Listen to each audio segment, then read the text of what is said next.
una calidad radical, valiente y subjetiva de entender la historia. Y por ahí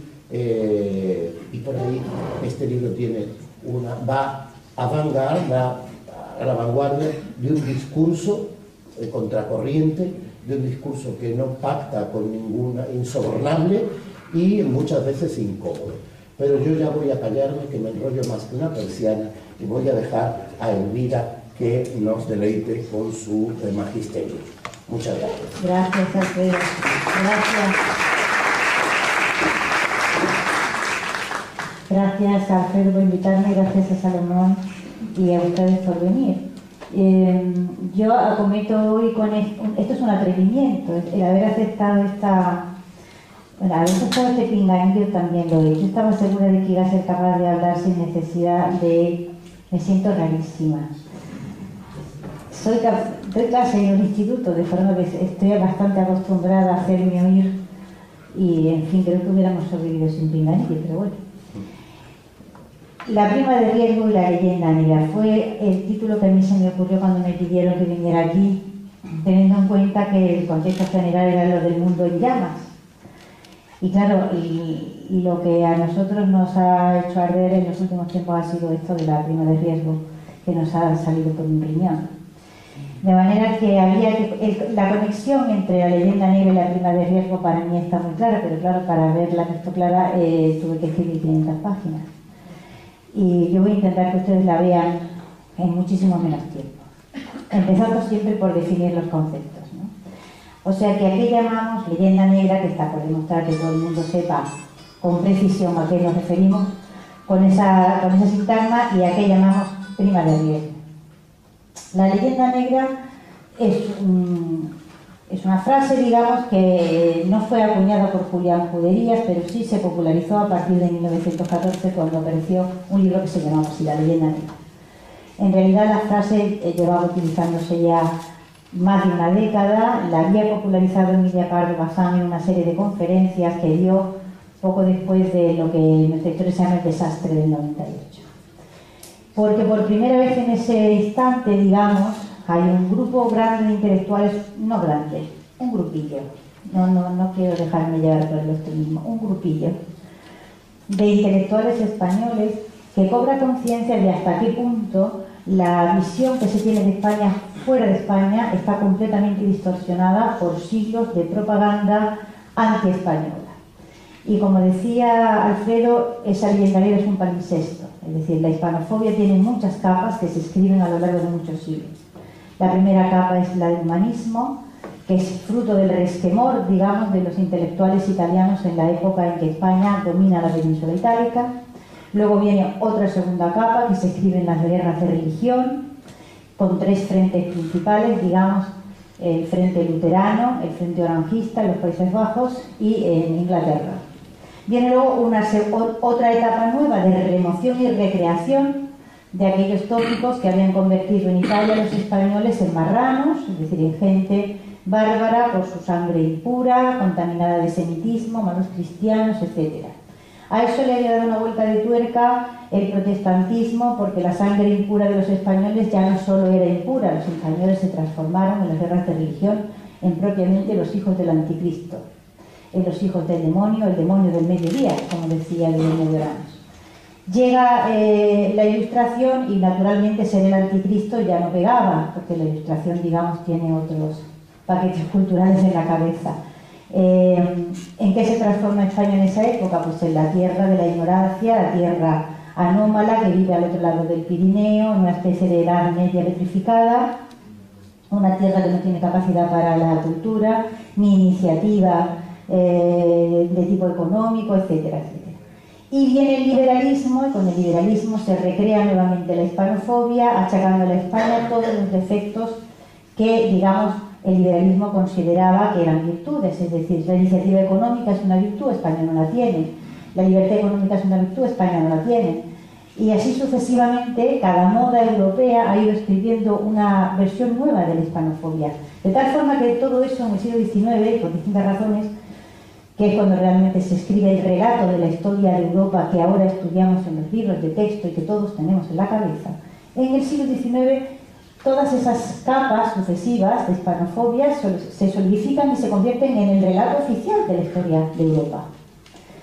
Y por lo tanto esto deja de ser propaganda para pasar a ser un estado de opinión pública general, toda vez que transita por los libros de texto y es lo que se estudia en las universidades. Así que hay una normalización. A nadie le parece raro decir que la historia de España es la historia de la intolerancia religiosa. ¿Hasta qué punto eso no es cierto? Pues hay que estudiar bastante, hay que quitar muchas capas de ese palincesto, ¿vale? Para darse cuenta de que si realmente alguien debe escribir la historia de la intolerancia religiosa en Europa, eso es el lado protestante el que lo tiene que hacer. ¿Cómo llegamos de la leyenda negra a la prima de riesgo? Porque siendo la hispanofobia el estado de opinión pública según el cual España constituye esa suerte de anomalía, en el momento en que se plantea en el seno de la Unión Europea un conflicto grande o un problema grave con la deuda soberana, no era en absoluto difícil utilizar todos los tópicos de la leyenda negra para provocar subidas artificiales de la prima de riesgo, como voy a intentar explicarles a ustedes. Es realmente fácil, es decir, puesto que España tiene mala prensa y la ha tenido siempre, la agitación de los tópicos hispanófobos es una cosa que se consigue de una manera muy eficaz y con muy poco esfuerzo. Ustedes agitan ese cóctel, según el cual España es un mal socio, indigno de confianza, una anomalía en el contexto de las naciones europeas. Ahora veremos ejemplos de los periódicos alemanes y de otros periódicos, y crea un estado de desconfianza que hace que cuando usted saca al mercado deuda pública, los que te van a prestar el dinero te exigen más intereses porque no se fían de ti y obtienen un beneficio extraordinario. Bueno, pues lo que ahora sigue, y voy a intentar que sea breve, es la explicación de cómo se ha producido ese proceso, ¿vale? Para quien no sepa economía, yo no sé economía, pero estudio todo lo que puedo para intentar saber por qué se me van los euros del bolsillo, porque es el colmo de los colmos que se le vayan a uno los euros del bolsillo y no sepa uno siquiera dónde está el agujero, ¿no? Aquí llamamos prima de riesgo. Hemos explicado la leyenda negra y ahora vamos al otro concepto, que es la prima de riesgo. La prima de riesgo es el nombre que se da a los intereses que hay que pagar adicionalmente por encima del bono alemán a 10 años. Es decir, saca el gobierno alemán deuda alemana, bonos, a 10 años y paga un interés X. Lo que se paga por ejemplo, pongamos un 1,5 de interés a 10 años. Si uno tiene que pagar, el gobierno español saca deuda pública. ¿A qué llamamos prima de riesgo? A lo que sobresale de ese 1,5 que paga el bono alemán. Es decir, el bono alemán, sin que ninguna ley lo diga, se ha transformado en el rasero de medir las primas que hay que pagar, los intereses que tiene que pagar la deuda pública europea. Eso también es un milagro en el que habría que investigar lo que nos debería interesar. ¿Por qué se mide a partir del bono alemán y no de cualquier otro? Pero en fin, aceptemos que esto es la realidad. El bono alemán en toda esta crisis se ha mantenido siempre extraordinariamente bajo. En cambio, nuestras primas de riesgo han ido subiendo de una manera extraordinaria.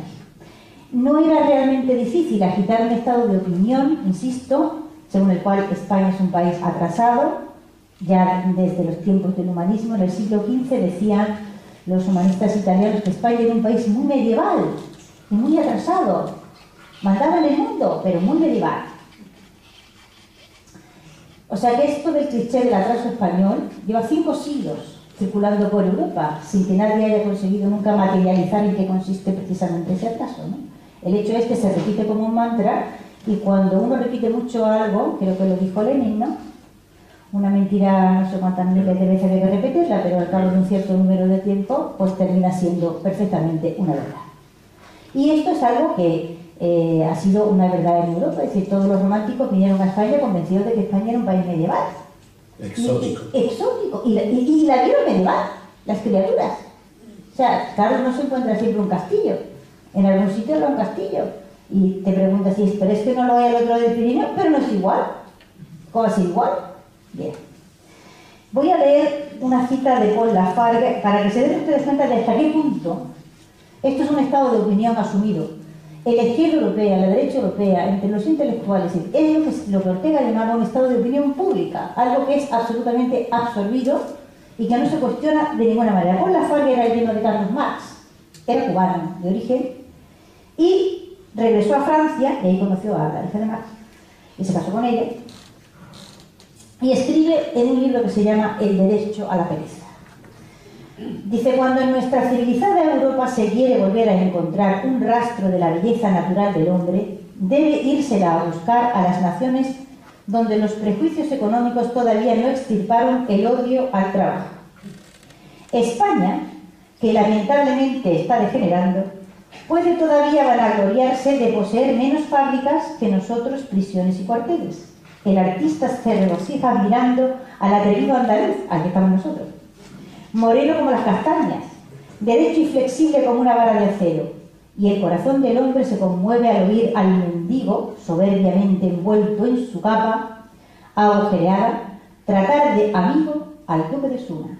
Para el español, en el que el animal primitivo no está aún atrofiado, el trabajo es la peor de las esclavitudes. También los griegos, en su época dorada, despreciaban al trabajo, y ya hemos tropezado con los griegos. ¿Vale? Vamos a tropezar más con los griegos. Yo voy a intentar explicar hasta qué punto todo esto que ha sucedido en la crisis de la deuda es producto de un espejismo absoluto, pero no es un espejismo gratuito, es un espejismo inducido y perfectamente creado por quien tiene capacidad para crearlo. Porque el hecho de que sea Alemania quien marque con su bono las primas de riesgo que los demás países europeos tienen, demuestra, primero, que no estudiamos historia absolutamente para nada. Y el hecho de que los demás hayan tenido que pagar esas enormes primas demuestran que hemos olvidado, por lo menos los españoles, lo básico de nuestra historia. Así que vamos a plantearnos la pregunta: ¿quién merece confianza en Europa y quién no la merece? Y yo he hecho algo que va contra mis principios, que es prepararme un pequeño PowerPoint. Pero es que resulta muy difícil explicar con palabras los gráficos. Así que los voy a ir enseñando y ustedes van a procurar, si es que se mueve el aparato. Ah, aquí está. Esto que tienen ahí, ¿lo ven bien? Regular, ¿no? Bien. ¿Razonablemente bien? Vale. Es que me tengo que levantar. Esto que tienen aquí es la evolución de la deuda pública española desde el desastre de Cuba, o sea, lo que llamamos el desastre, desde Cuba en adelante, ¿vale? Desde 1909. En 1909 está puesto ahí con toda intención porque es el momento en que se produce esta bajada espectacular, ¿vale? Es en este momento España tiene la deuda más alta que ha tenido en toda su historia, que llegó a alcanzar el 127% sobre su Producto Interior Bruto. Es fruto, naturalmente, de la guerra y de los préstamos que se tomaron para poder luchar en esa guerra, ¿no? De aquí, en pocos años, como verán ustedes, en 1920, se produce una reducción espectacular de la deuda que llega al 31%. Desde entonces para acá, si no me caigo en pinga, lo voy a explicar. Desde entonces para acá tenemos que este país jamás ha dejado de pagar un título de deuda emitido por el Estado. Jamás en toda su historia. Ni siquiera después de la Guerra Civil. Si siguen, verán estos de datos no disponibles, que hay un hueco cada X, son las épocas de inventario. Es decir, cada cierto tiempo los ministerios de Hacienda han hecho una especie de foto fija y han inventariado el país para volver a tomar datos de una forma más precisa y mejor. Por eso aparecen aquí estos huecos de no disponibles. El momento glorioso de la deuda desde entonces nunca más se dispara. Y el momento, digamos, mágico o extraordinario, estamos aquí, ¿eh? Y estamos un poquito más arriba. Hemos superado el 100% de deuda desde 1909. Es este de aquí, al 7,3 en el 75, España tiene la deuda más baja de Europa. Casi nadie relaciona el hecho de que la transición pudiera llevarse a cabo de aquella manera tan, digamos, sin compromiso con qué se hizo, con el hecho de que el país no tiene deudas en ese momento. Y por lo tanto, nadie tuvo derecho a venir aquí a decir absolutamente nada. ¿Vale? La transición se hizo como los españoles decidieron que había que hacerla. por la sencilla razón de que no había deuda externa que permitiese la intervención de ningún país extranjero. Si no, yo estoy completamente convencido de que la transición española ha sido un fracaso. Bueno, pues este es el panorama, digamos, o sea que desde en más de un siglo larguísimo, y pasando por grandes fatigas en algunos momentos, el país no ha dejado nunca jamás de pagar sus deudas. Y ahora vamos a ver la situación, bueno, cómo se hacen estos milagros. ¿Alfredo? Vamos a ver, aquí es, ¿no? Digo yo. No, al revés. ¿Por qué pongo yo aquí estos señores? Este señor es Joaquín López Puigcerver y este señor es Estanislao García Montfort. Cuando hizo el centenario de su muerte, García Montfort le dedicó a un periódico de Valencia un artículo que clamaba indignado que no tiene una sola calle en su ciudad natal. Ha sido un economista extraordinario y fue el que diseñó el plan de deuda que han visto ustedes, esa bajada espectacular, ¿vale? De arriba abajo. Pues ese diseño lo hizo este señor, que fue director general de la deuda bajo el ministro Puigcerver. Él y Puigcerver pusieron las bases que luego Estanislao, si le das, Villaverde, el ministro Villaverde, sacó adelante y que sucesivos ministros de Hacienda y sucesivos presidentes del Consejo de Ministros mantuvieron. Bueno, es un programa complejísimo, pero yo voy a reducir todo el éxito, digamos, del plan de Montfort y Puigcerver en dos puntos fundamentales. Ninguna de las dos cosas que ellos hicieron o planearon pueden ser hechas ahora en la situación que nosotros tenemos con el euro. La primera medida fue la centralización de la deuda. Es decir, en aquel momento, en España, como ahora, emitían deuda cualquiera. Emitían deuda a los ministerios, emitían deuda a las diputaciones, emitían deuda a los gobiernos civiles, emitían deuda a los ayuntamientos. Como ahora ocurre, que todo el mundo es bueno para emitir deuda. Lo que se hizo fue la prohibición absoluta de emitir deuda, es decir, había que conformarse con lo que el presupuesto del Estado te da. Sí o sí o sí. Y aquí nadie puede emitir deuda más que el Banco de España. Eso ahora ya no se podría hacer. La segunda medida fue, y por eso la deuda, bueno, como han visto ustedes, empieza a bajar en el año 9, aunque el plan de Puigcerver y Montfort es anterior. Lo siguiente era, y esto encareció la deuda, recomprar, intentar que al menos el 40% de lo que estaba en el mercado exterior y por lo tanto sometido a toda clase de especulaciones fuese recomprado y vendido al mercado interior, de forma que fuese la clase media, alta española, en condiciones de prestar dinero, la que se convirtiera en la principal acreedora del Estado. De tal manera, la idea es de Montfort y es una idea genial, es decir, Montfort pensaba: la clase media alta española no tendrá ningún interés en apretarle las tuercas al Estado al punto de llevarlo hasta la quiebra, porque ese Estado es el que garantiza su beneficio. Por lo tanto, se van a conformar con los intereses que les podamos pagar sin forzar, con especulaciones, ¿vale?, sin primas de riesgo artificialmente creadas. Sacar el 40% lo consiguió en varios años y a partir del 9 la deuda empieza a bajar. Todo ese tiempo España ha ido, digamos, endeudándose para recomprar deuda que está en manos de extranjeros, en bancos extranjeros, y irla vendiendo aquí en el mercado entero. Como veis, el resultado fue absolutamente espléndido y espectacular. No hay en Europa un país que haya hecho una reducción de deuda a sus solas expensas, es decir, sin ayuda extranjera de ninguna clase, como la que protagonizó España en la primera mitad del siglo, en la primera parte del siglo XX, ¿vale? Y sin haber dejado nunca de pagar sus deudas, sin embargo, ha tenido las primas de riesgo más altas que ha tenido la Unión Europea. Vamos a seguir. No, sigue más, por favor. Más. Fíjense ustedes que en el año 12, estamos en el 12, Italia tiene, el año 12 marca el punto álgido de la prima de riesgo española, que llegó al subir al 6,5, ¿vale? La prima de riesgo italiana siempre por debajo, la vamos a ver ahora después. Fíjense, en el año 12 Italia está al 126% de endeudamiento, el Reino Unido está en el 85% de endeudamiento sobre el Producto Interior Bruto y España está en el 85%. Y sin embargo, solo España tiene ese problema brutal de la prima de riesgo que está, digamos, levantando todos los techos y que va a costar un dineral. Vamos a seguir, Alfredo. Quédense con esa fecha. ¿Sigo? Sí, ahí estamos. Rentabilidad de los bonos a 10 años. España con Italia. Fíjense ustedes el bono italiano a 10 años y el bono español. la diferencia entre el uno y el otro. La prima de riesgo española siempre más alta, para un nivel de endeudamiento muy inferior al que Italia presenta. ¿Vale? Seguimos, Alfredo. Gracias. Bueno, así fue como nos convertimos en PIGS, ¿vale? Todos los pueblos de la cuenca mediterránea, en realidad todos los pueblos no protestantes de Europa, los griegos no son católicos, son ortodoxos, convertidos en perfectos cerdos, y este fue el procedimiento que se utilizó. Es decir, ahora podemos ver en la prensa extranjera ¿Sigo? la utilización, sí.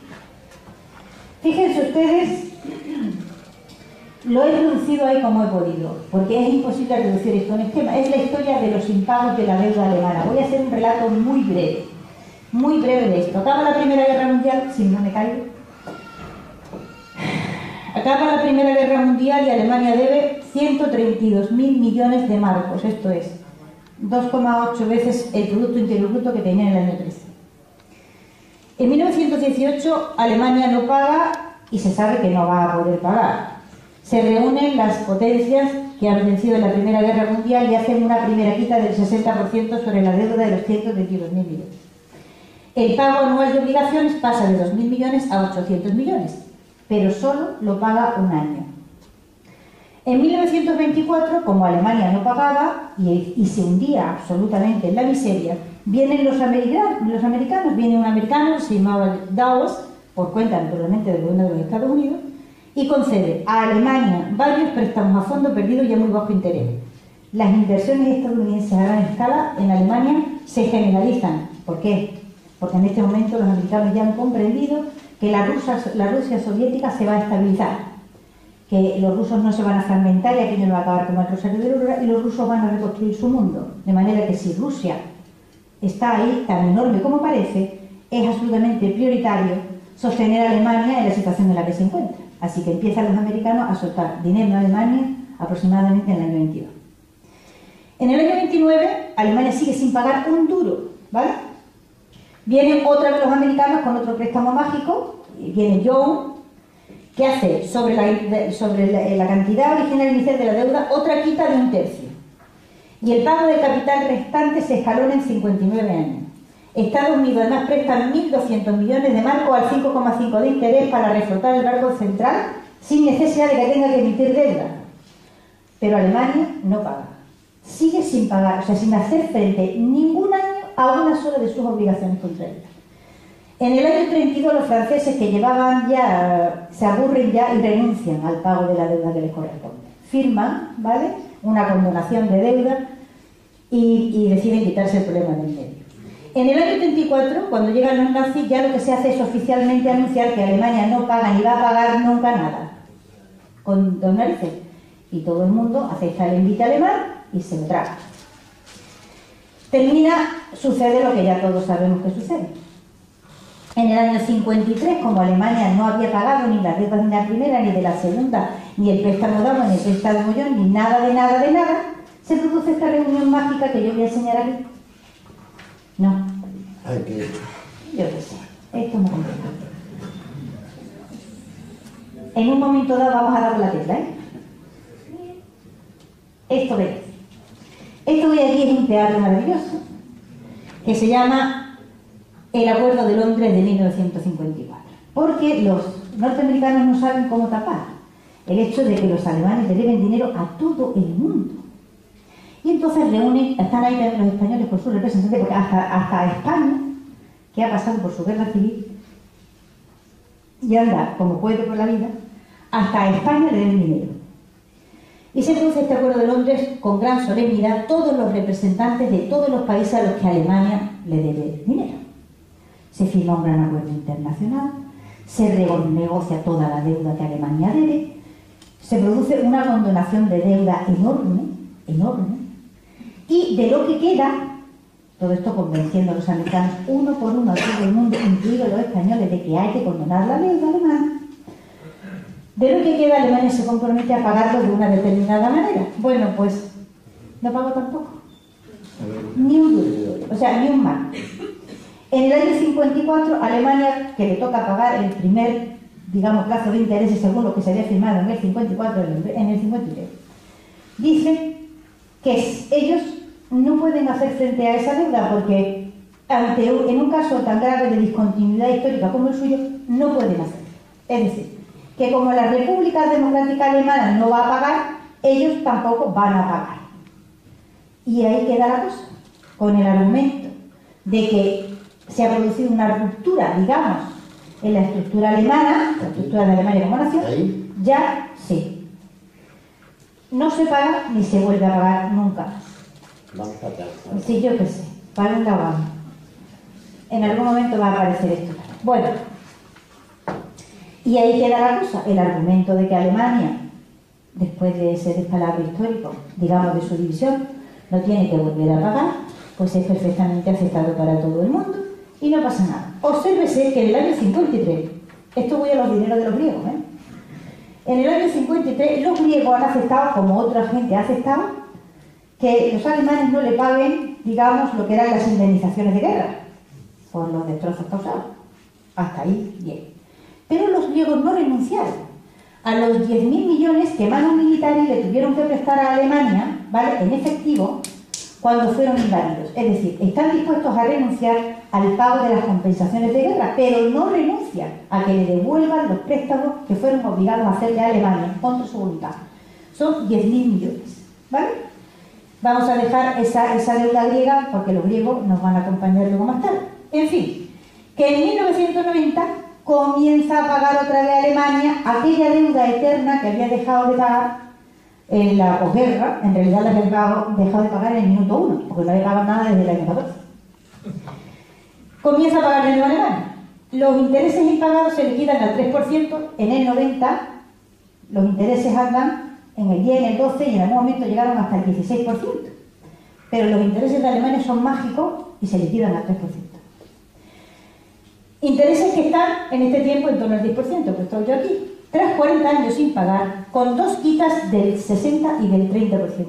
Cabe preguntarse que si les pasa esto a los griegos, ¿vale? Si les hacen una quita del 60 y una quita del 30, les dejan los intereses en ese y 50 y tantos años sin pagar, si serían capaces los griegos no de remontar el bache en el que están metidos ahora.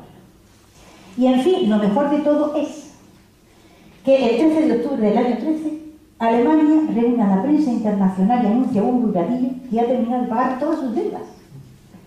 Y nos lo creemos todo. Tengo los recortes del país, y tengo los recortes del ABC, y tengo los recortes del mundo. Todo el mundo tan contento y tan convencido de que Alemania ha pagado todo lo que debía y que Alemania siempre paga y nunca deja de pagar. Esto es asombroso, es un espejismo absoluto. Es decir, que una nación que ha sido 2 veces entera reconstruida con dinero extranjero se convierta ahora mismo en el refugio del dinero europeo, habiendo llevado a la ruina 2 veces a Europa, es absolutamente asombroso. Pero esta es la situación en la que está. Voy para arriba. Espérate, pero ya se puede. Ay, no. Esto no puede. Que cómo se consiguió.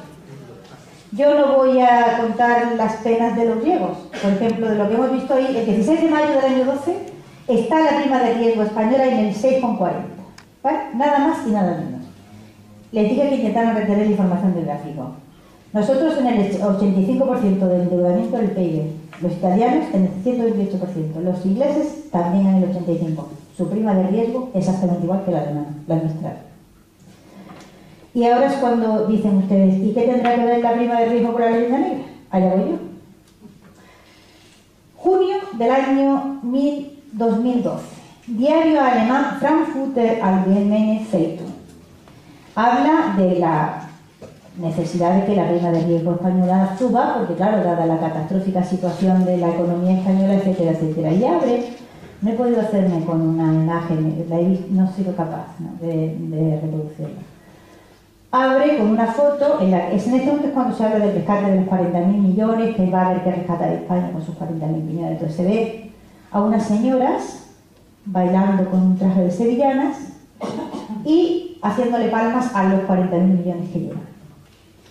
El resto de las imágenes que ofrece el Frankfurter Allgemeine Zeitung son un señor durmiendo la siesta, en fin. El Süddeutsche saca el artículo, es la editorial del periódico, y dice: España, una crisis de 500 años. Y declara: el Estado español del siglo XX es una vuelta a la Inquisición. En fin, no voy a seguir. Pero es increíble, con tanto becario, que no haya nadie hecho una tesis doctoral sobre el uso de todos los tópicos de la hispanofobia en lengua inglesa, en la prensa internacional, ya sea Financial Times, ya sea The Economist, en fin, y en la prensa alemana. Es asombroso que esto no se haga, porque esto nos ha costado un riñón, ¿vale? Esto nos ha costado un riñón. ¿Qué es? Ahora vamos a lo que ellos han hecho y vamos ahora a lo que hemos hecho nosotros. Cuando se plantea el enorme problema de la crisis griega, surge un concepto al que le seguí la pista durante un tiempo, que a mí me llamaba mucho la atención, porque una parte de lo que nos pasaba era, parece ser, efecto del contagio griego. La palabra contagio en economía significaba una cosa, pero desde que la crisis de la Unión Europea con las deudas soberanas ahora significa otra. Un contagio en economía se supone que se produce, por ejemplo, un efecto de contagio es lo que le pasó a Alemania cuando el crack del 29 en Estados Unidos. Es decir, la economía alemana era muy dependiente de la economía de los Estados Unidos. La mayor parte del intercambio comercial alemán era con los Estados Unidos, y por lo tanto, cuando la economía norteamericana pincha, detrás se va corriendo la economía alemana. ¿Por qué? Pues porque tiene una cantidad grande, digamos, de dinero circulando de un sitio para otro. Pero con la crisis griega hay que redefinir el sentido del contagio económico. Porque ya contagio no significa, es decir, si la economía griega se viene abajo y quiebra, ¿a quién tenía que haberle afectado eso más que a nadie? Pues a su principal socio comercial. Hasta ahí la lógica del contagio económico, ¿no? Pero ese socio era Alemania, que no se ve afectado. El contagio griego en economía, en esta crisis, ha terminado significando una especie de contagio racial. Resulta que lo pasado en Grecia afecta a los italianos, que tienen relativamente muy poca actividad comercial vinculada a Grecia, y a nosotros también, que tenemos todavía menos. Es decir, que la enorme crisis griega resulta que nos repercute a los italianos y a los españoles, pero no por vínculo económico, digo yo que será por vínculo racial, porque otro vínculo no se ve claro. Es decir, a quien tenía que haberle repercutido la crisis es a Alemania, y no le repercute. Es decir, hemos transformado, ¿vale?, un efecto económico en un efecto social, por efecto, claro está, de cómo hemos manipulado viejos prejuicios que están absolutamente asentados en la mentalidad europea y contra los que los países del sur, así sean católicos, como ortodoxos, como españoles, no han hecho absolutamente nada. Y de entre todos los perjudicados en el grupo de los PICS, que gloriosamente nosotros encabezamos, España siempre pagando más que todos los demás. ¿Por qué era tan fácil referirse a la Inquisición? Era tan fácil referirse al atraso español, era tan fácil. ¿Cómo no lo haces? Y ganas el 2% más, el 3% más, el 4% más. Es que era muy fácil, ¿vale? Esta situación, digamos que ahora mismo, tal como está planteada la Unión Europea, con el euro como moneda común, ningún país que tenga un problema de endeudamiento grave, y el nuestro lo tiene, puede luchar contra él. Sencilla y llanamente porque no tenemos ningún control. O sea, lo que hicieron Puigcerver y Montfort ya no lo podemos hacer. No lo puede hacer ningún país que esté en la zona euro, porque no controla su moneda. Los beneficios que esto le está trayendo a Alemania, solo Alemania lo sabe. Me remito a un informe de un instituto alemán de investigación que se llama Instituto Alemán de Investigación Económica de Halle, IWH, que declara él mismo: Alemania ha ahorrado 100.000 millones gracias a la crisis griega, de tal forma que aunque los griegos no pagaran los préstamos que le deben a Alemania, ya habrían ganado todo lo que prestaron. no hay que dejarse arrastrar por el pánico. Nunca. En ninguna situación. Los ingleses lo han hecho. Y ante la perspectiva de una Europa dominada por la moneda que Alemania controla, porque lo que ha hecho salir a la Gran Bretaña de la Unión Europea es el rechazo a la hegemonía alemana en el seno de la Unión. Claro, lo que nos gusta a todos pensar es que les va a ir fatal a los ingleses. Esto está por demostrar. Lo que está claro es cómo nos está yendo a nosotros. Nuestro problema de endeudamiento no va a bajar, ni el de ninguna otra nación atrapada en este problema. Porque la situación es perfecta absolutamente. Conviertes la enfermedad en una enfermedad crónica, procuras no matar al enfermo y lo conviertes esos estados en un mecanismo de recaudación para pagar la deuda. Y así estamos y vamos a seguir. Si os fijáis, la crisis grave, o sea, el momento en que se pensó de la quiebra, esto ha pasado y sin embargo el endeudamiento no ha descendido. Lo que ha ocurrido milagrosamente es que este problema ha desaparecido de la opinión pública. Hemos tenido 2 elecciones y todavía estoy esperando que haya algún candidato que se le ocurra decir que este país tiene un problema gravísimo de endeudamiento. Pero el hecho es que no vamos a ser capaces de producir dinero suficiente como para pagar esa deuda. Y que esa deuda va a condicionar no solo nuestra vida futura, sino la vida de nuestros hijos. Y que si no nos espabilamos, torpes como mulas como somos para esto, pues las décadas que vienen van a ser muy entretenidas en el pagar todos. Y Alemania, desde luego, habrá conseguido una hegemonía en Europa que jamás pensó que podría lograr, que intentó lograr de muchas maneras y muchas veces y no consiguió por ningún otro medio. Y aquí estamos todos mirando a ver qué es lo que pasa en el horizonte. Pero el horizonte no se va a mover si no lo movemos nosotros, es decir, los que estamos siendo claramente perjudicados por esta situación. Y es todo lo que tengo que decir. Muy bien dicho, un aplauso.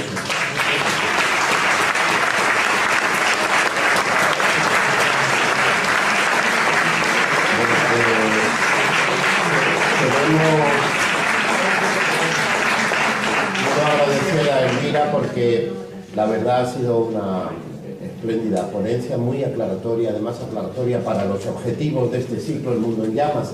En ese palimpsesto yo voy a empezar preguntando, primero porque soy muy curioso y luego porque quiero un poco de polémica. Y luego vamos a abrir al público para que realicen las preguntas que estimen oportunas.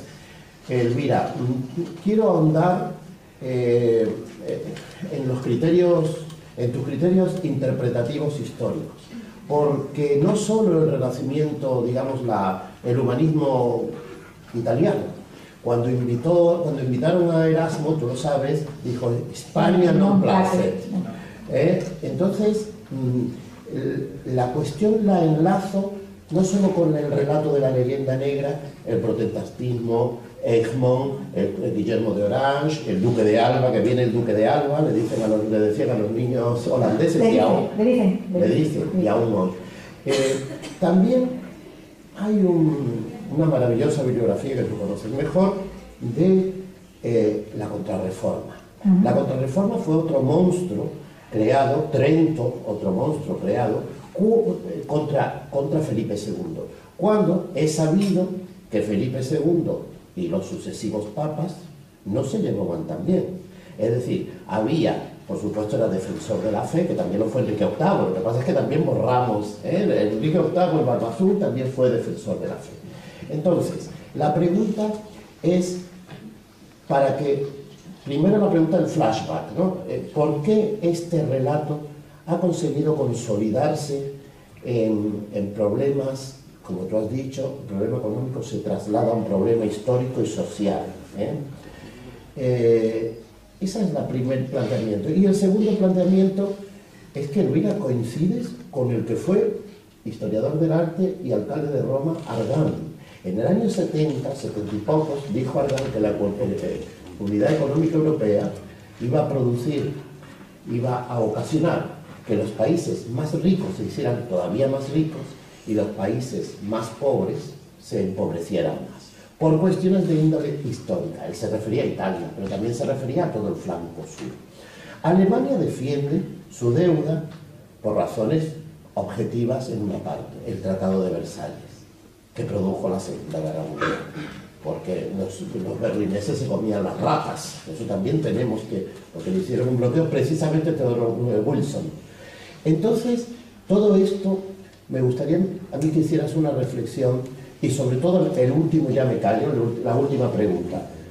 Tú defiendes de una manera muy cautelar y cautelosa a la unidad económica europea. Al final del libro dices, bueno, este es el contexto, tú eres historiador, el contexto. Pero ¿qué va a ser de nosotros? ¿Qué va a ser de esto? Yo sé que no eres adivina, sabes mucho, pero ¿cuál es en este escenario? Este escenario de ahora va a ir a peor o tenemos... Los escenarios no son del todo apocalípticos, porque pueden serlo más. Pueden serlo más. No sé, lo que tú... Mi opinión es que el euro ha sido un invento absolutamente catastrófico para determinadas economías dentro de la Unión Europea. No tendríamos que haber nunca aceptado la moneda única en las condiciones en que la Unión Europea la ha planteado. Es decir, un Banco Central Europeo que no presta a los estados, sino que presta a los bancos que luego recompran la deuda. Esto es realmente un mecanismo infernal. Y yo no creo que la Unión Europea pueda resistir mucho más tiempo con este tipo de tensiones. La primera ha sido, y es muy evidente, la salida de los ingleses, que ya deja a la Unión Europea muy tocada del ala. Pero va a volver a haber pronto, relativamente pronto, otra gran crisis. Y claro, el asunto está en la Unión Europea, hasta qué punto puede sobrevivir en estas historias. A mí me da mucho miedo Alemania, yo no lo niego. Me da mucho miedo Alemania. Me da mucho miedo Alemania porque la historia me ha enseñado a que me dé miedo a Alemania. Y porque desde que Alemania se unificó, si lo piensan bien ustedes, ha habido dos guerras periféricas en la periferia de Alemania. Las dos tienen que ver con los territorios tradicionales de expansión de Alemania y en el hecho de que esas guerras se hayan desencadenado, Alemania ha tenido bastante que ver, la política exterior alemana. Me refiero a la guerra de Yugoslavia y me refiero a la crisis de Ucrania, ¿de acuerdo? De manera que Alemania se ha unificado hace 5 minutos y ya ha provocado 2 guerras. Así que, ¿cuál será, digamos, el próximo movimiento equivocado de Alemania? No lo sé. Alemania tiene una ventaja enorme y es que es lo único que hay enfrente de Rusia. Y mientras Rusia exista, Alemania es un pozo sin fondo en el sentido de que va a recibir ayuda norteamericana y tolerancia de todos los colores y sin pedir cuentas, ¿no? Pero esto nos afecta mucho a todos, a todos. O sea que yo, mientras la moneda permanezca, es posible que la Unión Europea pueda sobrevivir y reestructurarse, pero no mientras el euro siga siendo el nudo gordiano que liga las deudas del norte y el sur. Porque esto inevitablemente va a seguir provocando situaciones de roce y de contraste. Más gente perderá, se achicharrará y en general, los alemanes como amos han sido difíciles de soportar y no creo que esta vez se caractericen por su moderación. Me van a permitir que lea algo que encontré hace relativamente poco y que, bueno, me llamó la atención por 2 razones, pero una de ellas es porque qué trabajito le cuesta a los alemanes disimular. Es algo que ocurrió en el Congreso es el Der Spiegel en Hamburgo, periódico alemán, sale el 21 de noviembre. Estamos en pleno tomate de la crisis de deuda, ¿no? Noviembre de 2011.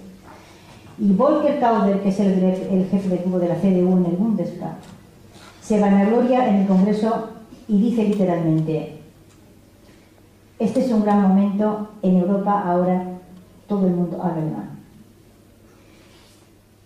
Aviso navegantes.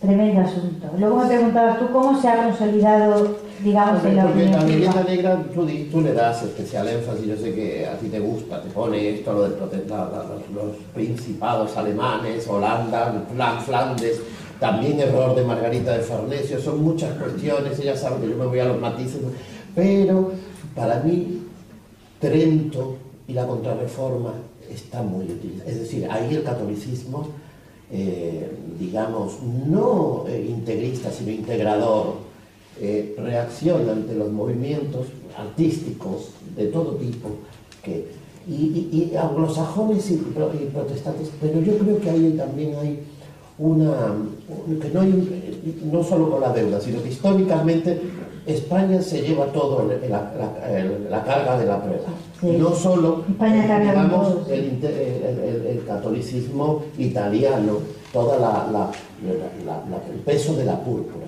Diplomáticamente, tú lo sabes, va por un lado el Vaticano, como ha ido siempre, para un lado y para otro, y Felipe II, aunque era digamos, el príncipe de la fe, iba por otro. Quiero decir que hay determinados factores incluso más amplios que la... Pero hay un factor principal, que es el hecho de que España no tiene una iglesia nacional. Es decir, los católicos no tienen iglesias nacionales. Y hasta qué punto esto es importante en este contexto, pues, en fin, hoy empezaba yo el barroco con mis alumnos y leo con Reforma contra Reforma y el contexto del barroco, y leo una frase gloriosa del autor del libro que dice que el efecto de la reforma y la contrarreforma es haber provocado que la religión cristiana se transforme en un fenómeno privado en el ámbito protestante y por el contrario continúe siendo lo que había sido en el mundo católico. Barbaridad mayor es difícil de imaginar. Es decir, lo que justamente hizo el protestantismo fue transformar el cristianismo en iglesia nacional. Y el delito contra esas iglesias ha sido el delito de lesa patria. O sea, si de pronto pensémoslo en frío. Una nación cuya cabeza tiene que pertenecer es al mismo tiempo la cabeza religiosa de esa nación. Una nación en la que los ministros hasta hace pocas décadas, si no pertenecían a la religión del Estado, no podían ser ministros. Una nación en la que hasta hace relativamente poco, si no pertenecías a la religión del Estado, ni siquiera podías ser funcionario. Bueno, pues es el Reino Unido de la Gran Bretaña, ¿vale? Que tuvo como delito hasta el año 76 la blasfemia contra la Iglesia Nacional. Nosotros no tenemos una iglesia nacional. El catolicismo no pertenece a ninguna de las naciones católicas. La nación no es la dueña de la religión que se practique. Por lo tanto, el delito religioso en las naciones católicas siguió siendo un delito religioso, pero en las demás se transformó en un delito contra el Estado. Ese es un punto de vista que al católico le cuesta muchísimo encajar.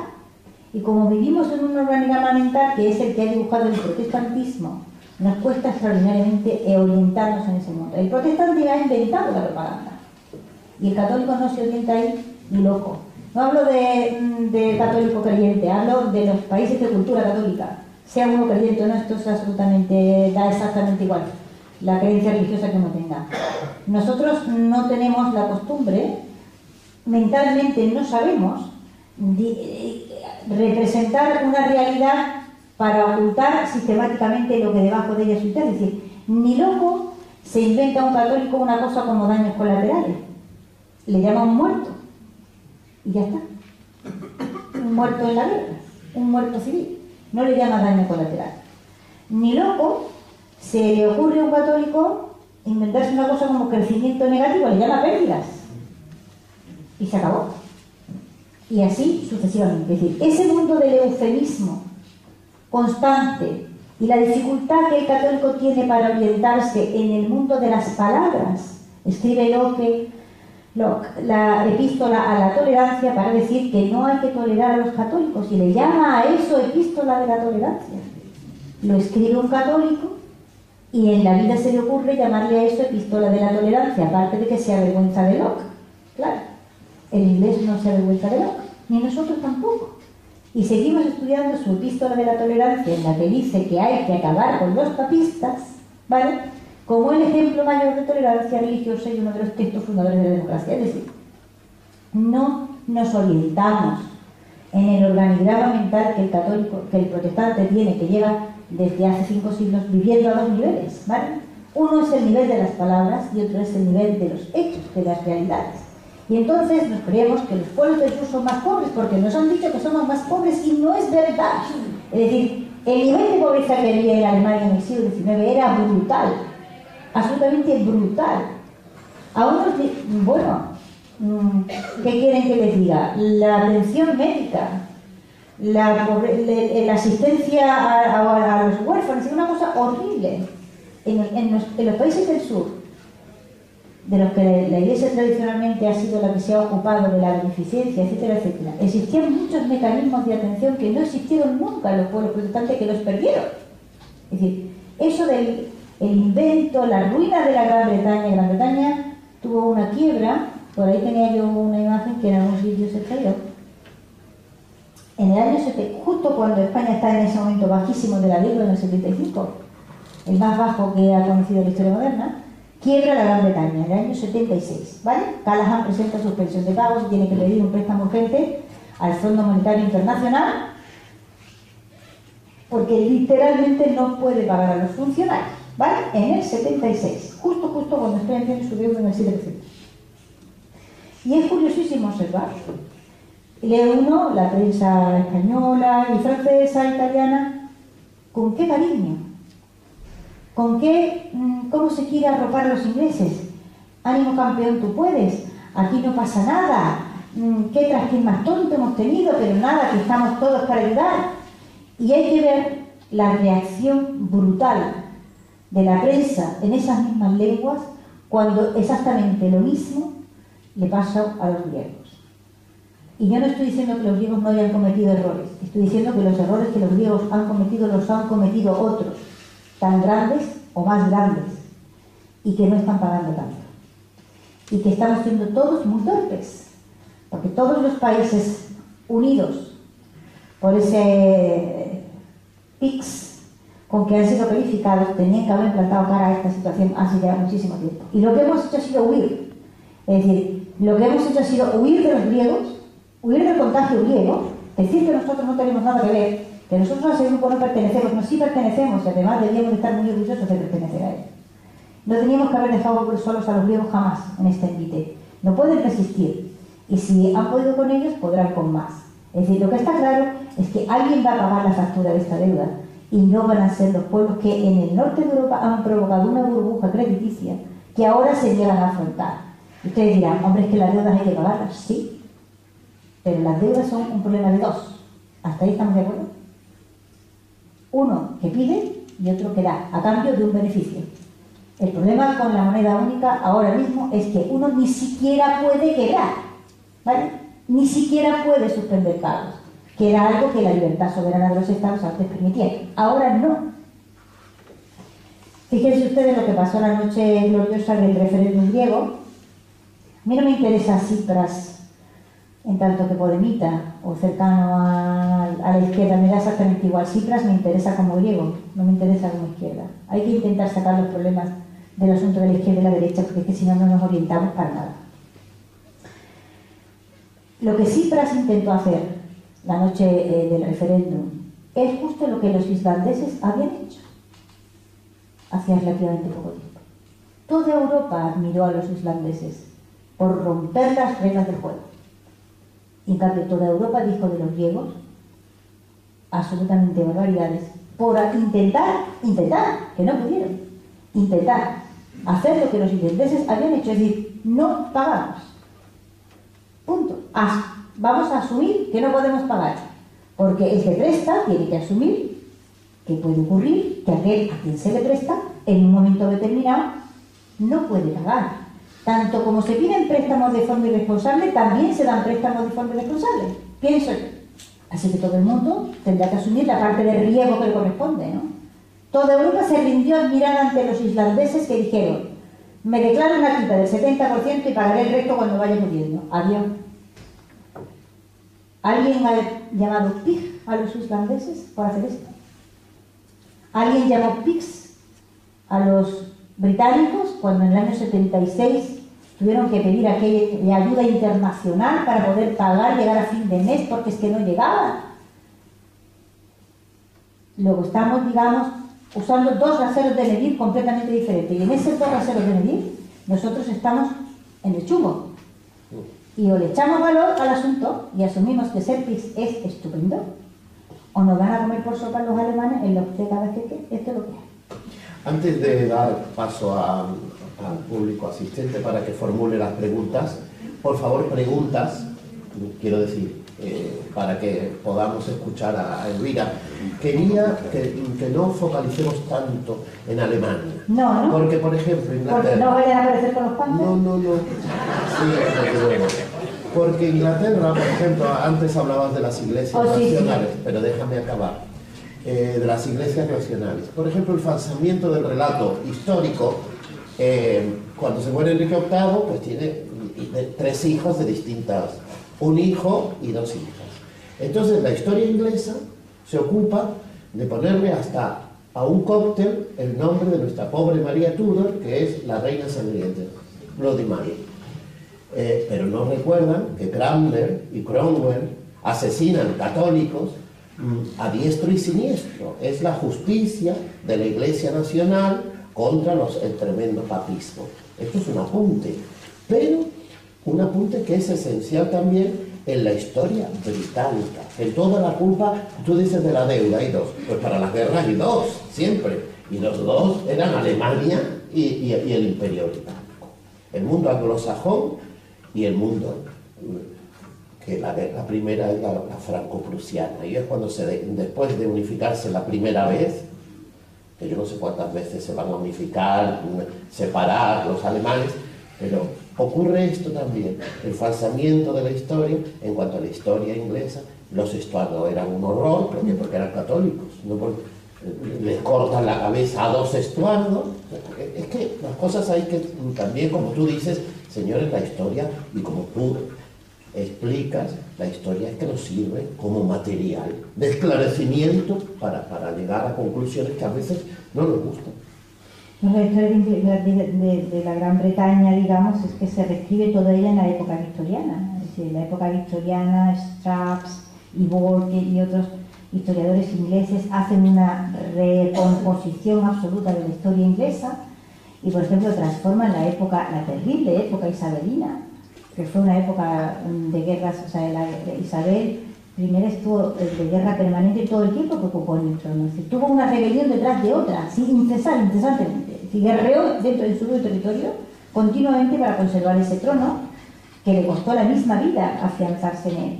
Fue una época horrorosa, de hambrunas, de luchas interiores, de persecuciones religiosas, y todo eso se metamorfoseó, y nosotros hemos visto todas estupendas películas en una época auroral de gran esplendor, digamos, literario y de las cosas magníficas.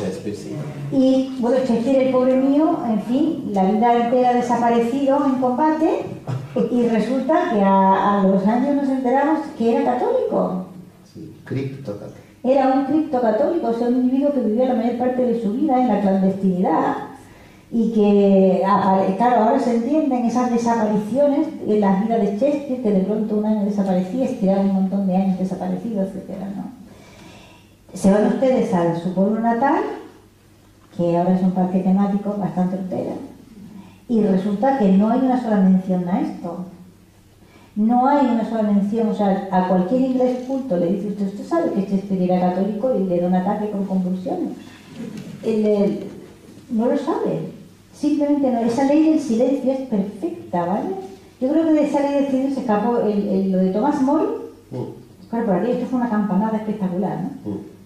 Lo de Thomas More, y para usted de contar. O sea, parece como si el único muerto en aquel conflicto hubiera sido Thomas More. Los ingleses sí estiman historiográficamente, porque alguno tiene que haber esa tolerancia, ¿no? Algunos. Oye, pues yo creo que esto no es una conversación entre los dos. Me gustaría que bueno, pues aquí hay un señor que ha alzado y allí veo otro. Por favor.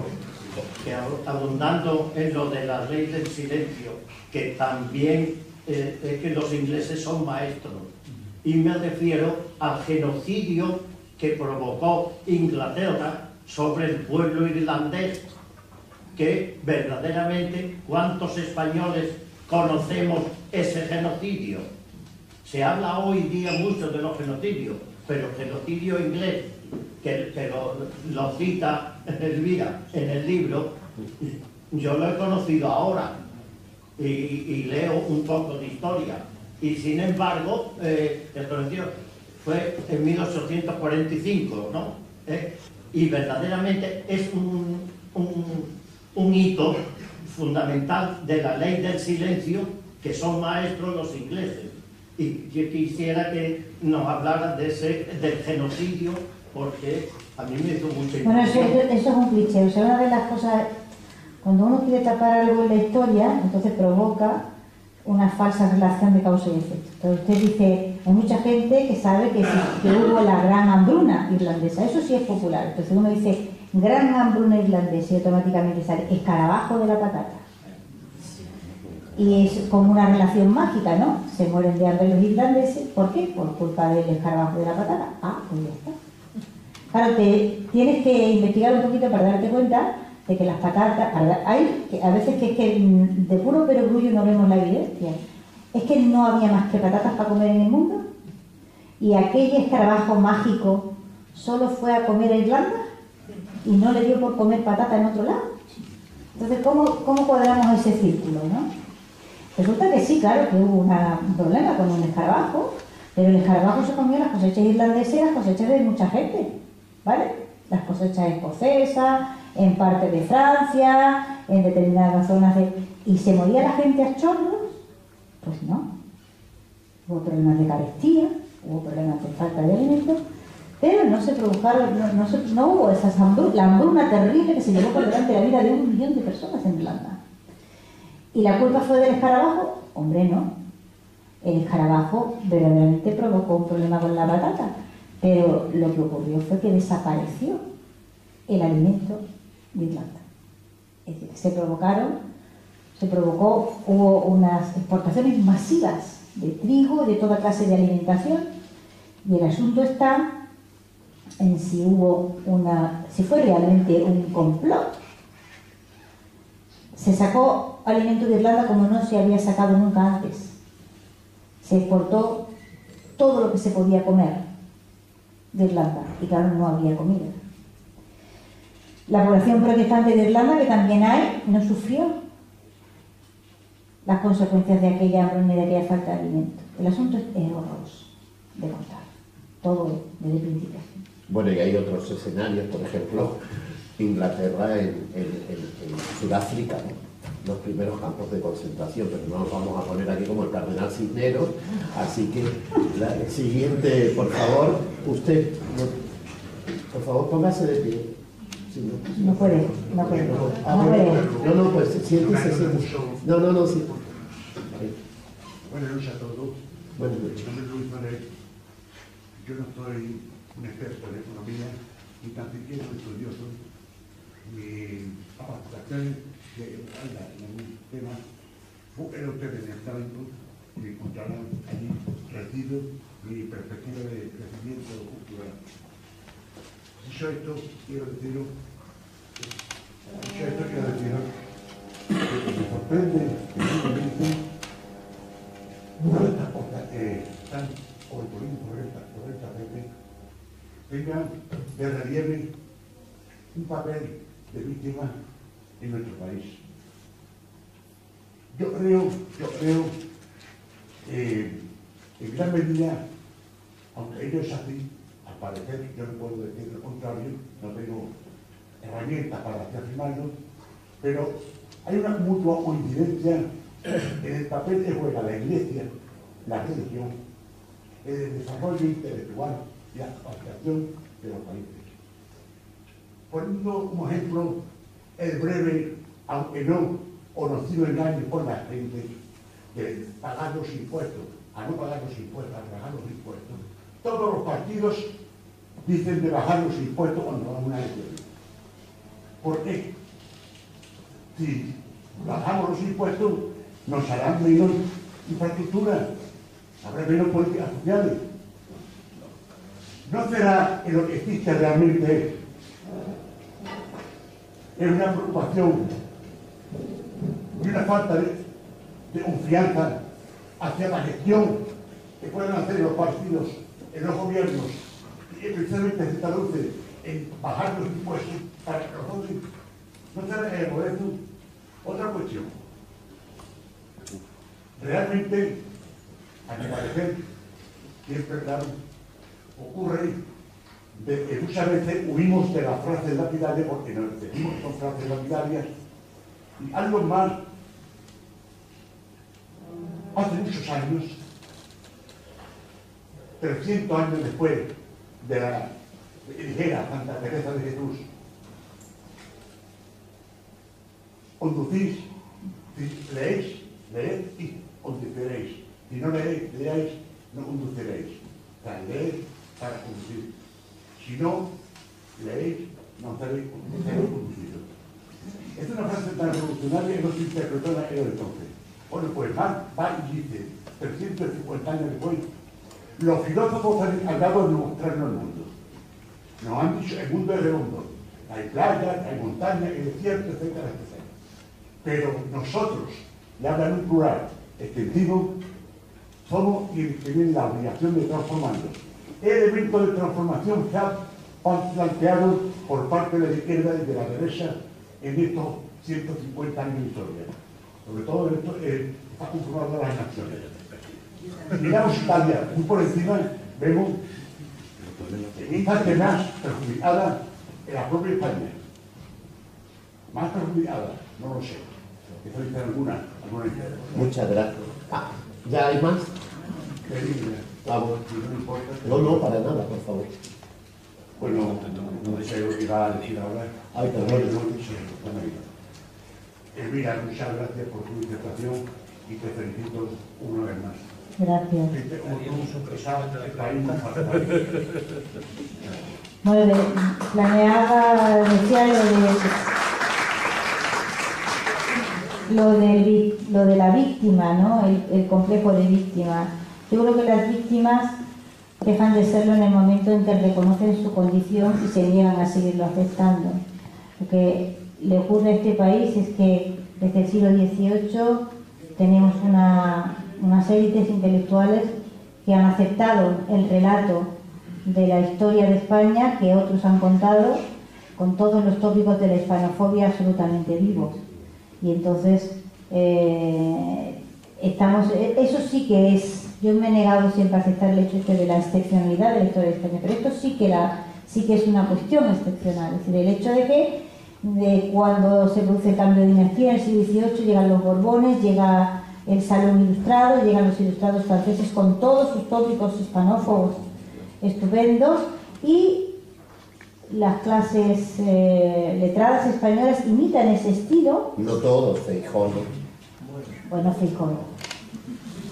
Pero el resto de la expedición a gran escala, ¿no? Y se produce ese siglo XVIII que en nuestro arte es casi un secarral, ¿vale?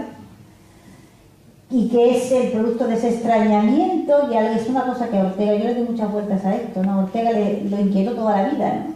Esa especie de separación que hay en este país entre el pueblo, la gente normal, y las élites intelectuales que parece que no tienen conexión.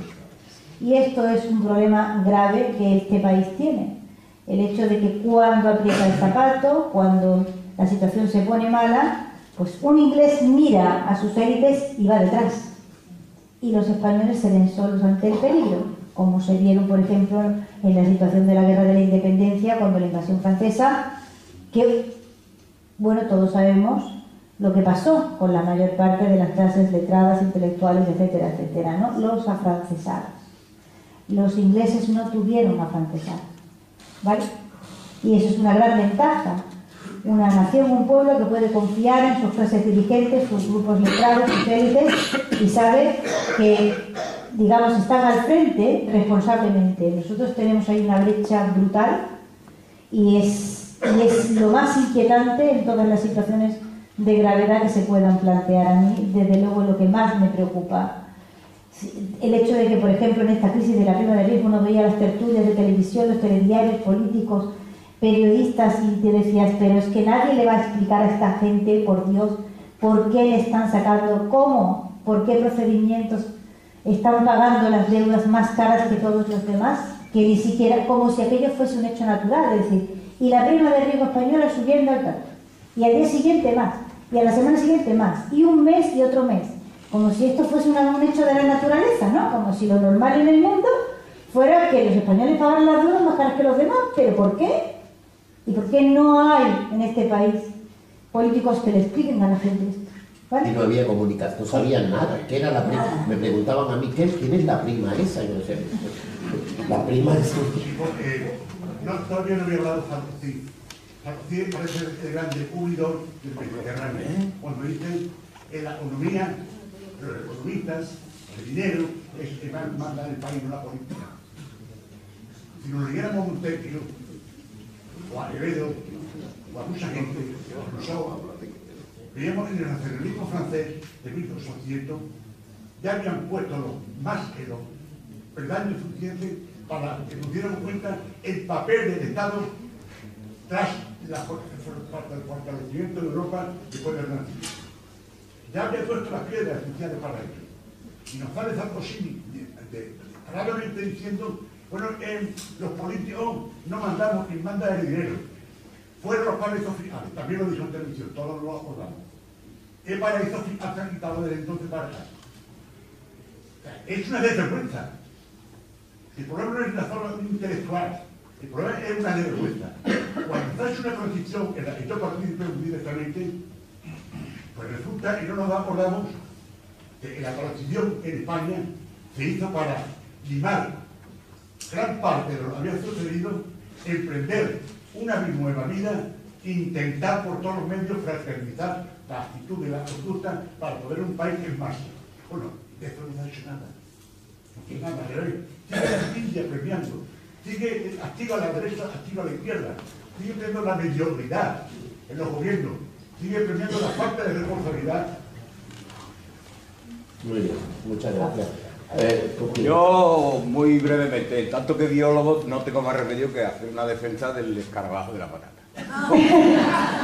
El escarabajo de la patata es una plaga tremenda de la patata, se llama Lespinotarsa lecignata, pero no fue el causante del hundimiento de la cosecha de Irlanda, que fue un hongo, Phytophthora infesta, una especie de mildiu, parecido al mildiu que ataca a las hojas de la viña. Esto es una cosa que se repite y se repite y se repite, y aunque el escarabajo de la patata tiene mucho que decir, yo creo que es la única cosa que va usted a tener que corregir en la 8ª edición. Pues yo creo que el escarabajo de la patata era Lord Palmerston. No era ni el hongo ni nada. ¿Tú quieres decir? Pues advierto que el gran historiador, digamos, en uno de los libros, el libro de Tim Logan es un gran historiador irlandés que ha publicado un libro sobre, se llama The Famine Plot, el complot del hambre. Y este hombre también cree que el asunto es del escarabajo, así que tendré que informarme también. Un mildiu. Sí, Elvira, yo te quería preguntar. Bueno, primero te quería recuperar lo que has dicho, lo que habla en tu libro de las pelucas, de la época esa horrible del siglo XVIII francesa. Bueno, resulta que no sé si habréis caído, sí, pero si la comparas con el siglo del español... Hombre, a mí me encantaría por llevar supuesto. una peluca. Pues Sí. yo prefiero la peluca, más graciosa. Si habéis reparado, la plaza de París, donde se decapitaban a la gente, donde se decapitó al rey y a la reina, hoy en día se llama la Plaza de la Concordia. Y eso me recuerda un poco a esa estructura en 2 niveles que estamos hablando. Yo te quería hacer una pregunta. Ahora mismo a Estados Unidos le están forjando una leyenda negra tan grande como la que le forjaron a España, y estamos viendo que no se sabe defender tampoco y están siendo las mismas estrategias. Pero Estados Unidos es un país protestante. Entonces yo te quería decir, ¿cómo es posible que un país que se debiera conocer todos los trucos esos está prácticamente impasible ante la que le tienen montada? Eso va en el cargo, es decir, el que está arriba, el que está arriba está indefenso. Va en el cargo. El hecho de que, o sea, es lo que yo intentaba explicar en la imperiofobia, es una posición que una vez que la ocupas te cae encima lo que te tiene que caer y no te puedes defender. Claro, el asunto agobiante es cuando, pero Estados Unidos, claro, va con ese lastre, pero es que el barco es enorme, ¿me entiendes? La potencia americana es extraordinaria. El problema de esto es cuando España deja de ser el imperio, y el imperio, claro, va con todo ese lastre detrás, pero es que es una potencia formidable, pero esa potencia no existe ya, y carga con el mismo lastre. Entonces se producen, claro, extraños fenómenos. Uno es el de la negación, el de a mí no me pasa nada. ¿Estamos? Niego la realidad, niego la verdad. Y negándola, no estoy en peligro de enfrentarme a una realidad que esté de mi fuerza y mi capacidad. Todo el mundo sabe que ser víctima y negar que se es mucho más cómodo, ¿vale? A mí no me pasa nada, me lo habré merecido, etcétera, etcétera. Y entonces uno se sitúa en un plano de comodidad, ya no tiene que hacer nada. ¿Crees que ese es el discurso de los intelectuales españoles en general? El discurso de los intelectuales españoles en general consiste en aceptar, es decir, ayer estaba yo leyendo un artículo que se llamaba "Es que nunca vamos a cambiar", ¿y por qué tenemos que cambiar? Digo yo. O sea, como diciendo, es que siempre vamos a ser los últimos del carro, los más torpes de Europa, el pueblo anómalo al sur del Pirineo, etcétera, etcétera, etcétera. Le faltaba decir, no vamos a ser nunca rubios, altos y guapos y maravillosamente germánicos, ¿vale?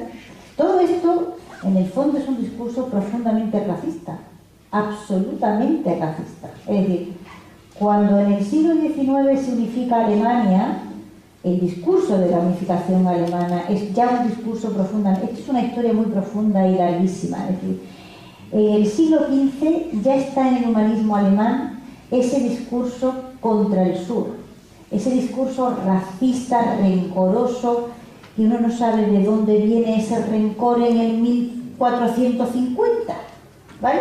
¿De dónde viene esto? Pero está ahí. Yo no sé alto alemán, y el alemán que se ve tal es muy regular. Pero los textos latinos nos dejan lugar a dudas. Es decir, ya el nacionalismo alemán que se manifiesta en esta época, estamos hablando de hace mucho tiempo, ya es muy agresivo. Y es una agresividad que va siempre contra el sur, y va siempre contra el mundo latino. Yo no sé de dónde viene ese, ¿sabes? El núcleo duro de eso lo desconozco, sé cómo se manifiesta. Y en el siglo XIX, cuando se produce el discurso de la unificación alemana, el discurso de la unificación alemana es un discurso que ya está vinculado al racismo científico. Y España es una estrella en el racismo, España es una estrella en todo. En el racismo científico está España como el pueblo estrella que demuestra que cuando no te mantienes con la sangre pura y te mezclas primero con los judíos, marranos que habíamos sido durante varios siglos, después te mezclas otra vez en América con los indios aborígenes, horror de los horrores, sangre todavía más contaminada. ¿Qué le pasa a la gente que hace esas cosas contaminando su sangre? Que se le vienen abajo los imperios, de una manera inmediata. Fue la gran explicación del racismo científico a por qué se había acabado el Imperio Español.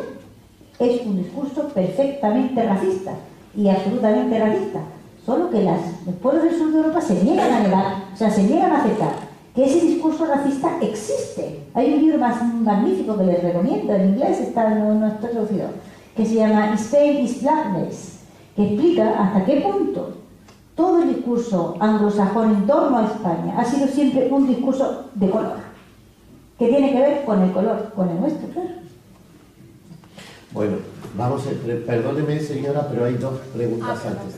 Muy rapidito y la contestación es porque llevamos mal de tiempo. Vale. Solo una pregunta muy rápida y muy breve. Has expuesto maravillosamente la conexión entre Leyenda Negra y lo que nos cuesta en la prima de riesgo.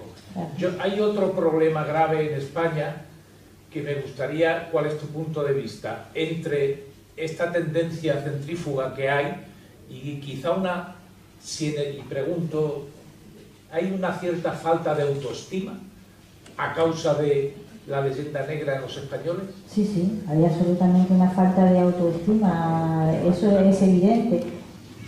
Y la conexión que tiene, lo dicho, con nuestros nacionalismos periféricos es absoluta. Es decir, los nacionalismos periféricos en España empiezan en el siglo XIX, en el momento álgido, ¿vale?, de gran explosión de toda clase de nacionalismo, y está esto muy vinculado al racismo científico. Es decir, Sabino, Arana y Prat de la Riva y todos los grandes creadores de los partidos que luego han sido secesionistas de una manera más clara o menor, todos ellos vivieron en estas fuentes germánicas y aprendieron que los españoles, los mesetarios, como decía el nacionalismo catalán, los mesetarios son un pueblo de sangre absolutamente contaminada.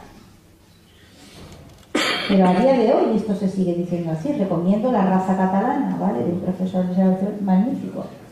La raza catalana. Otra planteamiento. Sí, mira, yo te quería dar las gracias por el libro, y hay una cosa que me llamó mucho la atención porque es lo ahora cuando lo leí en tu prólogo, es que dabas las gracias a la Iglesia Católica, que yo también se las doy, por siempre defender el libre albedrío en el ser humano. Y la importancia que tiene eso frente a la predeterminación luterana y sobre todo calvinista, porque ahí está la raíz de todo lo que viene después. Me gustaría que explicaras un poco eso. Efectivamente, sí. La idea de la predestinación, digamos que fue uno de los caballos de batalla, digamos, en el último instante fue prácticamente el punto último de discusión, es decir, ¿es posible asentar alguna idea moral si el ser humano no es libre? Si el ser humano no es libre, entonces no es responsable de sus actos. ¿Cómo puede moralmente entonces ser responsable ante nada? De ahí han nacido aberraciones de todos los colores. La Iglesia, con todos sus errores, con todos los que haya podido cometer, que son muchos, nunca ha renunciado, digamos, a esa idea del libre albedrío, de que el ser humano decide en el último instante, que siempre tiene ese punto de decisión, que le permite por sí mismo afrontar su destino. La predestinación es la madre del racismo. El racismo no es más que predestinación, simplemente argumentado a partir de una cierta forma de cientificismo, y nada más. La predestinación, por ejemplo, es la que hizo imposible la asimilación de la población indígena en el norte, cuando los ingleses llegaron allí, porque si no eran cristianos sería porque Dios no lo había querido, por lo tanto no es posible, no debemos esforzarnos por asimilar estas poblaciones. Y suma y sigue, es decir, todo el mundo al que le va mal será que se lo ha merecido, ¿vale? Y eso se nos ha incrustado a nosotros en la vena, ¿vale? No será que alguien se haya portado mal y se haya merecido, que tú tienes la culpa aquí, Señor. Es una forma aberrante de afrontar, digamos, no solo las relaciones entre los pueblos, sino también los actos individuales.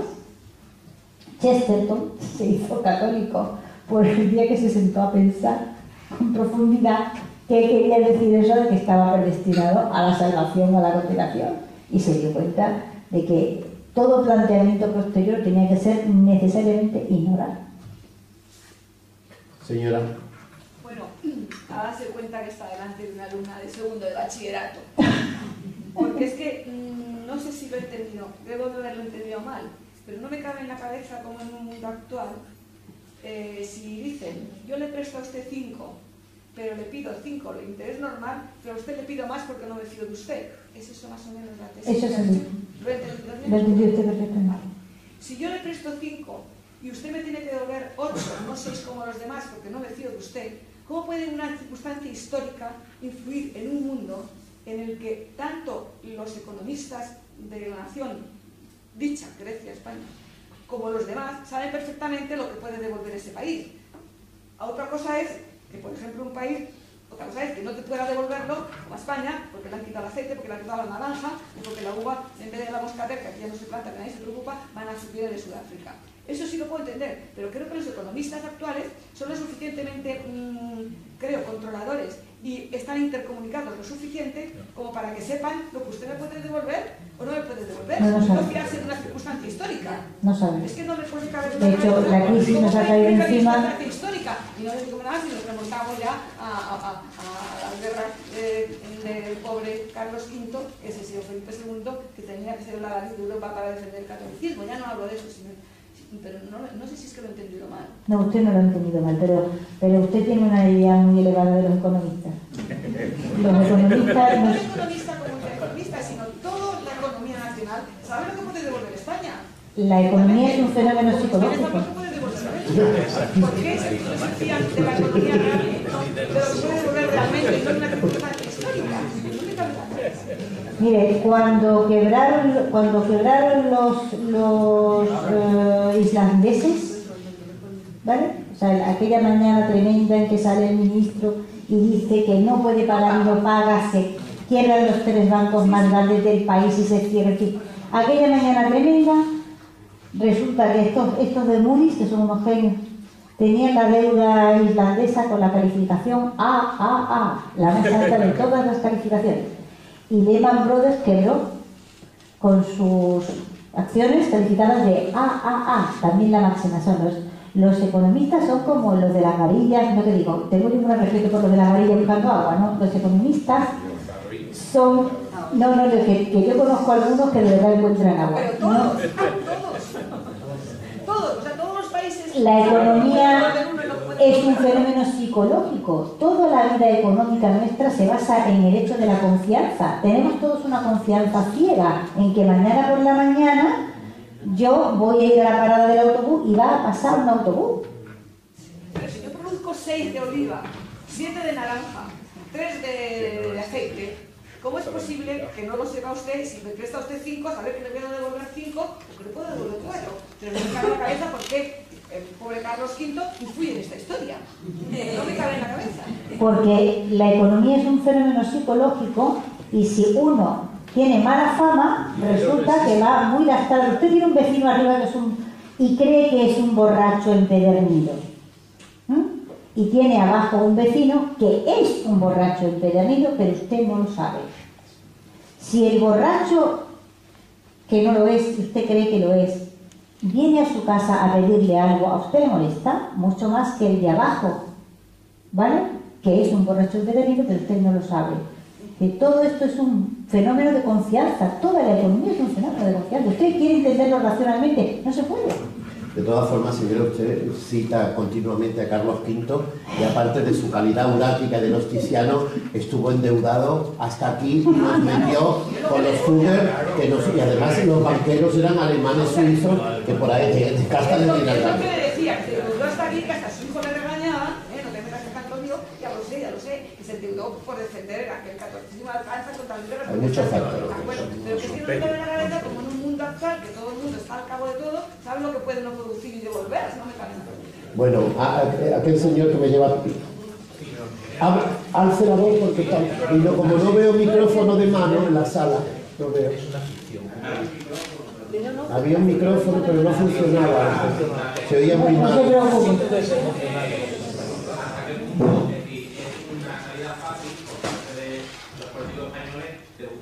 Exterior que sea el causante de los males de España, como puede ser el tema de la prima de riesgo. Es mucho más fácil decir que la causa ha sido de los alemanes que no de los aeropuertos sin aviones, las estaciones sin trenes y la autopista sin coches. Todo eso. Los políticos españoles no han dicho nunca que la culpa sea de los alemanes, que yo sepa. Yo estoy esperando que alguno lo diga, vamos, para ponerle flores.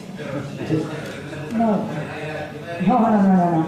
Los políticos españoles no han dicho, aquí contra Alemania, poniendo un poco clara cuál ha sido la situación de Alemania y el papel que Alemania ha jugado en todo este asunto de las deudas soberanas, hasta ahora no he escuchado yo decir ni pío. Y en cuanto a lo de los aeropuertos sin aviones, asunto lamentable, debo decirle que los ingleses estuvieron durante 14 años construyendo un avión de vigilancia marítima a razón de 44.000 millones al año y el avión nunca existió.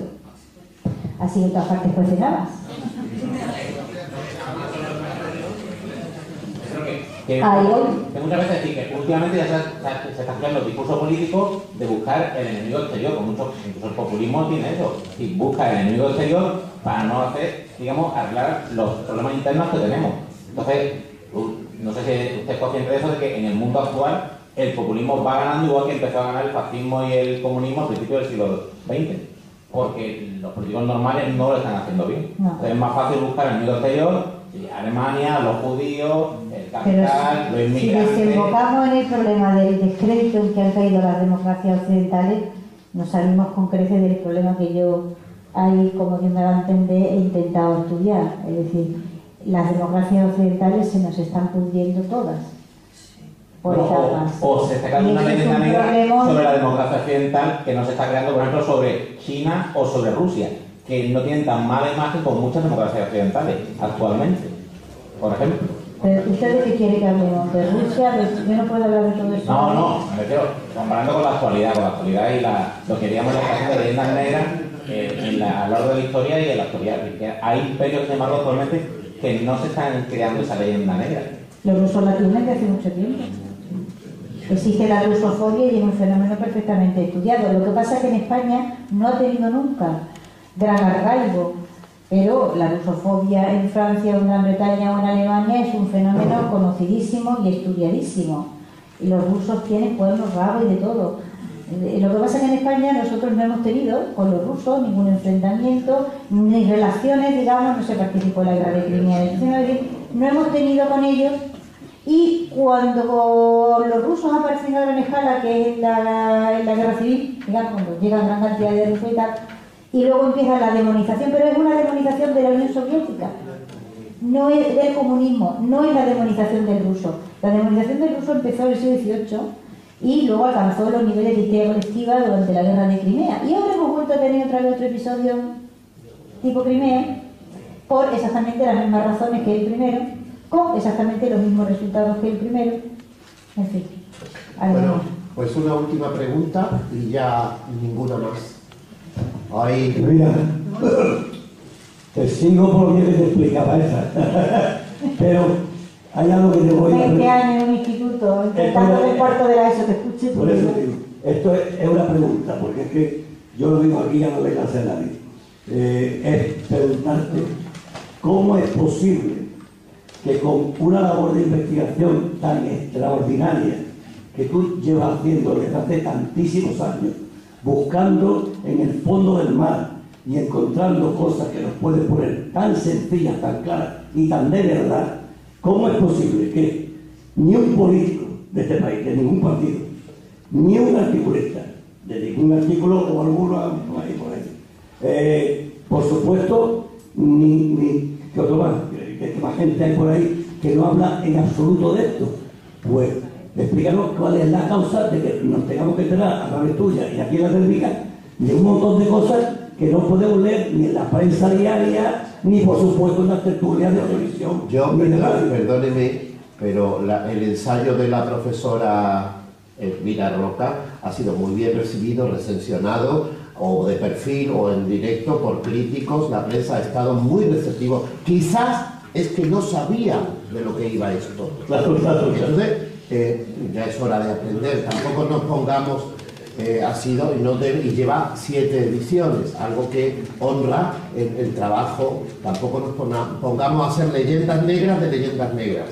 Como por ejemplo, y hago un inciso, la leyenda negra de la Revolución Francesa, que la Revolución Francesa no fue una revolución y al día siguiente de la toma de Versalles le cortan la cabeza a María Antonieta y Luis XVI. María Antonieta y Luis XVI y los aristócratas franceses no estuvieron a la altura, nos guste o no, con los cuadros de Vigée Lebrun, con la iconografía, que yo los adoro, pero hubo 2 revoluciones francesas. Una que fue el constitucionalismo en el 89 y 91 y luego ya la debacle, es decir, el jacobinismo, el Sena lleno de sangre. Y la Plaza de la Concordia es una plaza, aparte de que urbanísticamente es maravillosa, tiene un gran nombre. Eso fue una utopía. Pero no hagamos leyendas negras de leyendas negras, porque entonces respondemos con el mismo relato exclusivista al que estamos acostumbrados y que ha venido a desvelar. Va genial. Yo nunca pensé que iba a vender 200 ejemplares. Yo creo que lo que no puedo comprender es cómo llevo más de 15.000. Esto me tiene absolutamente asombrado. Voy a tener que ir a un psiquiatra que me lo explique. Bueno, ¿hay alguna otra pregunta? Y cerramos ya la... Bueno, a ver. María Fernanda, póngase de pie. Yo quiero abundar en la eficacia incontestable de la alegría, fama y echate a dormir. Hace 2 días he visto lo que circula por la prensa, con motivo del Día Internacional de la Mujer, un mapa de la violencia contra las mujeres en Occidente. Y todos los países católicos, todos, con Polonia a la cabeza, están en menos de la mitad del porcentaje de violencia contra las mujeres que los países protestantes. Me acordé de Elvira, porque es que Polonia es el país que menos violencia contra la mujer tiene. España es el segundo que menos, o algo así. Es increíble. Y los países como Alemania, Inglaterra, Estados Unidos doblan los índices. Los suecos, por ejemplo, están a la cabeza. Los suecos a la cabeza. Y esa violencia se llama en la prensa, en todas partes, machista. Tradicionalmente los países católicos han sido los más machistas. Sí. Siempre, ¿no? Nosotros hemos dado el nombre a un tipo de violencia que en el mundo existe, violencia que en todas partes, digamos, es más violenta que aquí. arte, ¿no? Bueno, la última... Me ha sorprendido gratamente la conferencia porque yo desde el primer inicio de la crisis, que decía que me había gustado muchísimo la conferencia porque yo desde el principio de la crisis, y siempre se me ha tachado de loca, observé que a todos los países del sur era que se estaban poniendo con crisis de pronto, y yo decía, pero bueno, esto, ¿por qué, no? Y no sé por qué intuitivamente, yo sin saber la... No sé si esto... ¿Por qué creo que estoy pitando yo? ¿Funciona? Vale. No sé por qué intuitivamente, porque no tenía unos datos tan exhaustos como ustedes, dije, debe de ser algo histórico. Datos exhaustivos. Sí. Porque santos,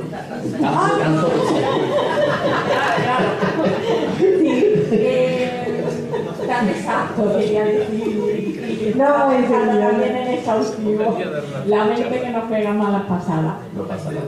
Bueno, pues lo que estaba diciendo, pensé inmediatamente en la religión, pero había una cosa que siempre me ha descolocado, el papel de Francia como país católico, ¿qué pinta ahí con... Porque Francia, la ilustración de Alemania? La peluca redimió a Francia de todos los pecados católicos. Para eso existió la ilustración francesa, ¿vale? Para sacar a los franceses de la culpabilidad de seguir siendo católicos. Desde entonces, la imagen que tenemos del francés es la de un señor con encajes y peluca y muy elegante, paseándose por un salón, etcétera, etcétera, sin bañarse jamás. No sé si habéis observado que Versalles, el que está en Versalles, habrá observado que en Versalles era de cuarto de año, una cosa magnífica. Sí, el 18 es una de las etapas de roña más exquisita de la historia de Europa. Para eso se inventó la ilustración, ¿entiendes? La ilustración no es más que, digamos, el salón subvencionado es el gran invento francés, la subvención de la cultura. La cultura se subvenciona y se convierte en una herramienta a favor del Estado. Eso lo inventaron los franceses, eso es una genialidad que exportaron al mundo. Claro, el problema de eso está que tú exportas el modelo de cultura subvencionada para el Estado, pero exportas el modelo de cultura subvencionada para el Estado francés.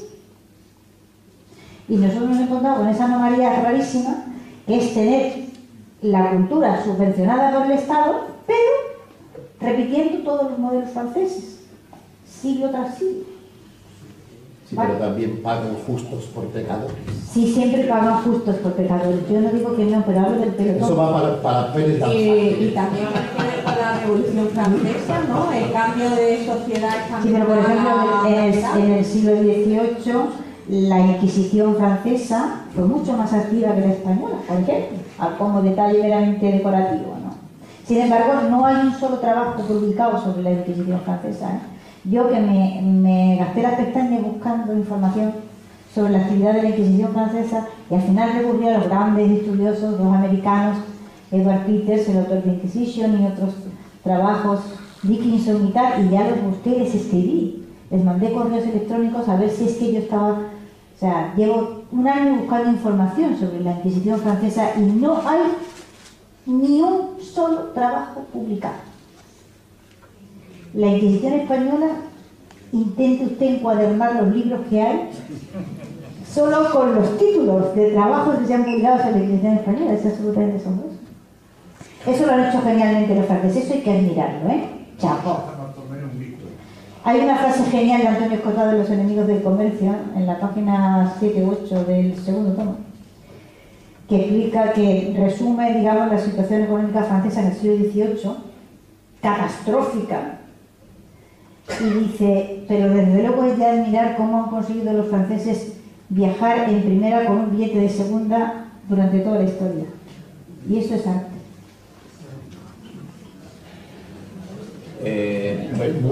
Lo bueno es breve, lo que es breve. Solamente quería felicitar a María Elvira por el libro de la imperiofobia, que como continuación desde del de juderías. Me parece que no ha habido otro estudio sobre la leyenda negra y me alegra extraordinariamente que vaya ya por la 7ª edición y que conviene que lo leamos mucho, porque en España lo que tenemos es una falta grande del conocimiento de nuestra historia.